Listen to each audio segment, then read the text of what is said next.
आचार्य भगवान को देखा सुबह सुबह, वही आंखें बहुत लाल लाल तो थी क्योंकि रात भर नींद आई नहीं थी। और फिर जब नींद नहीं आई थी, उपचार आदि किया गया, फिर देखते हैं आहार में वही तकलीफ कष्ट पीड़ा हुई मुश्किल से लिए। उसी बीच पूरे गांव में हो गया था कि आचार्य श्री को तकलीफ है, कष्ट है, पीड़ा है। तो वहां पर एक बाबा जी थे जिनका नाम था शिव रतन जी जायसवाल, लगभग 60-65 वर्ष के थे। बाबा जी आए, बोले मैं आचार्य श्री को ठीक करना चाहता हूँ। तो उन्होंने कहा क्या करोगे, पाँव वाँव तो नहीं खींचोगे, बहुत दर्द है। बोले नहीं, मैं पाँव वाँव नहीं खींचता हूँ।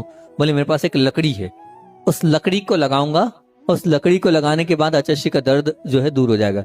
महाराज लोगों से पूछा क्या करना चाहिए, वो दूर से करने वाले, हो सकता है कुछ हो जाए।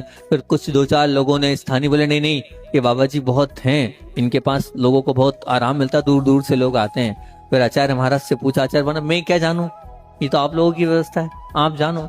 वो बाबा जी को अंदर बुलाया, बाबा जी अंदर आए। अंदर आने के बाद कुछ मंत्रों को पढ़ा, मंत्रों को पढ़ने के बाद उन्होंने लकड़ी लगाना प्रारंभ करी अपनी, और लकड़ी के माध्यम से आचार्य से पूछा दर्द, बोले हाँ दर्द तो कुछ कम सा लग रहा है, दर्द तो कुछ कम सा लग रहा है। तो फिर उन्होंने कहा उन्होंने कहा अभी तो कम लग रहा है, लेकिन अभी जब तक इस मंत्र का प्रभाव रहेगा, तो इस लकड़ी का प्रभाव रहेगा, लेकिन दर्द बढ़ेगा, मुझे और आना पड़ेगा आपके लिए, है ना। तो बोले हाँ ठीक ठीक। वो गए आचार्य, वो तो चले गए उठ के। फिर आचार्य श्री बोले देखो क्या है, एक छोटी सी लकड़ी, वही लकड़ी है, लेकिन लकड़ी को उन्होंने किस प्रकार से प्रयोग किया और किस प्रकार से वो दर्द जो है वो सहज रूप से चला गया, सच में दर्द चला गया। ये सब शक्तियां होती है, इन मंत्रों का प्रभाव होता है, इन मंत्रों से सब कुछ अपने आप। तभी तो वहां पर शांति भक्ति में कहा था कि वो धूल भी, वो मट्टी भी, वो जल भी, तोय भी मंत्र का काम कर देते हैं। तो ये निश्चित रूप से इस प्रकार से हुआ। अब आचार्य श्री जी को दोपहर में पुनः